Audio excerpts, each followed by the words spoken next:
ٹھیک اسی طرح جب بندہ غریب نواز کے لیے استعمال ہوتا ہے کہ خواجہ غریب نواز، تو یہ وہابی کہتے ہیں کہ جی دیکھو خواجہ کا مطلب تو ہجڑا ہوتا ہے، تم ان کو ہجڑا کیوں کہتے ہو معاذ اللہ۔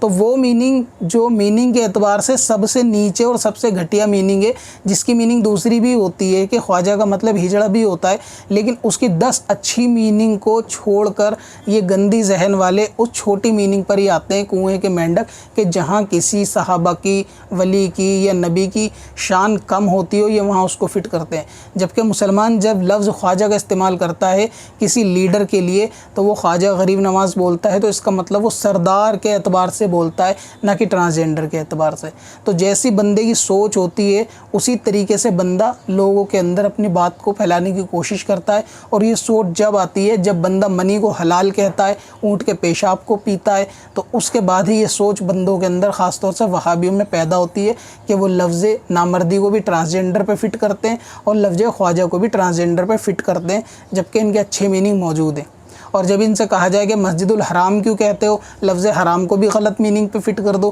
تو یہ مسجد الحرام کو ایکسپلین کریں گے کہ حرام کا کیا مطلب ہے۔ اور جب کہا جاتا ہے شراب کو حرام ہونے میں لفظ حرام کیوں کہتے ہو، شراب الحرام کہہ دو کہ یہ بھی پاکیزہ شراب ہے، تو وہ لفظ حرام کی الگ ڈیفینیشن دیں گے۔ یعنی جب خود پہ بات آئے گی تو لفظ حرام کو وہاں الگ ایکسپلین کیا جائے گا، وہاں الگ ایکسپلین کیا جائے گا، لیکن جب بات خواجہ کی آئے گی یا بات نامردی کی آئے گی اور کسی بزرگ کے ساتھ اس کا تعلق ہوگا تو اس کی غلط میننگ کو بیان کر کے لوگوں کے مائنڈ کو مینیپولیٹ کیا جائے گا تاکہ لوگوں کے اندر وسوسے پیدا کیے جا سکیں۔ تو اسی لیے اعلیٰ حضرت کی شاعری کو سمجھنے کے لیے، ان کی تحریروں کو سمجھنے کے لیے آپ کا اردو کے اندر اچھا ہونا ضروری ہے، اور نہ کہ صرف اردو میں بلکہ پرانی اردو اور اس کے الفاظوں سے واقف ہونا بھی ضروری ہے، کیونکہ مرزا تو ابھی یہ کل کا چھوکرا ہے، بچومڑا چوزا ہے، اس کو زیادہ کچھ علم نہیں ہے پرانے الفاظوں سے بھی، تو اس لیے اس طریقے سے غلطی کر دیتا ہے کہ ٹائم قیامت تک۔ حالانکہ یہ تو 2 منٹ بات نہیں کر سکتا، اگر اردو گرامر پہ بات کریں یا اس کا کوئی چیلا 5 منٹ سے زیادہ یہ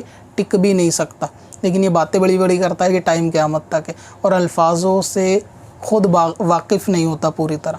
اب میں ایک آخری مثال دے کر اور اپنی بات کو ختم کرتا ہوں تاکہ آپ لوگ اور اچھے سے بات کو سمجھ جائیں۔ آپ نے اپنے بڑوں سے کبھی نہ کبھی گھر خاندان کے اندر ایسی بات سنی ہوگی جو ڈبل لفظ ہوتے ہیں اور آپس میں ملا کے بولے جاتے ہیں۔ مثال کے طور پہ جیسے کہیں پہ دعوت کھانے وغیرہ کا انتظام ہے تو کوئی بڑا بچوں سے کہتا ہے بھئی کھاؤ کھلاؤ فٹافٹ سے کام کو پورا کرو، یعنی کھاؤ کھلاؤ۔ یا پھر کسی مسئلے میں 2 لوگوں کی بات ہوتی ہے تو بھائی سن لو سنا لو، یا کھا لو کھلا لو، کھاؤ کھلواؤ، اس طریقے کے لفظ یہ 2 استعمال ہوتے ہیں آپس میں جوڑ کے۔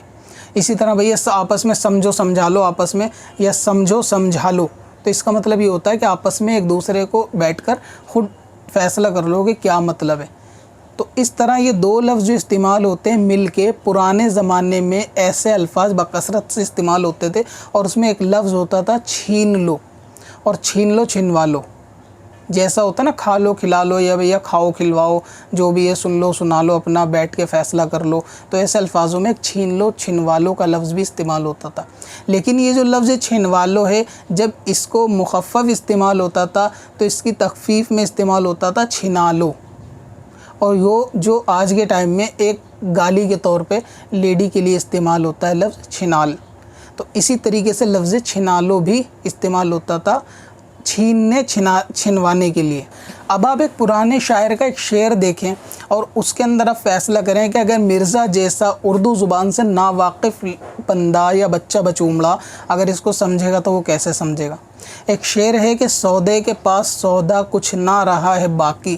ایک دل بچا ہے باقی، لو چھین لو چھنا لو۔ اب یہ سننے میں تو ایسا لگ رہا ہے کہ شاعر کسی ایک لیڈی سے خطاب کر رہا ہے یا لیڈیز سے خطاب کر رہا ہے کہ تم میرا دل چھین لو، اور ان لیڈیزوں کو چھنا لو لفظ لے کر خطاب کر رہا ہے، جبکہ شعر کا ہرگز یہ مطلب نہیں جو مرزا جھیلمی کے اسٹوڈنٹ یا مرزا سمجھ بیٹھے کہ یہاں پہ چھنا لو سے لفظ جو ہے وہ گالی ہے، جبکہ شاعر کی مراد یہ ہے کہ سودے، اس کا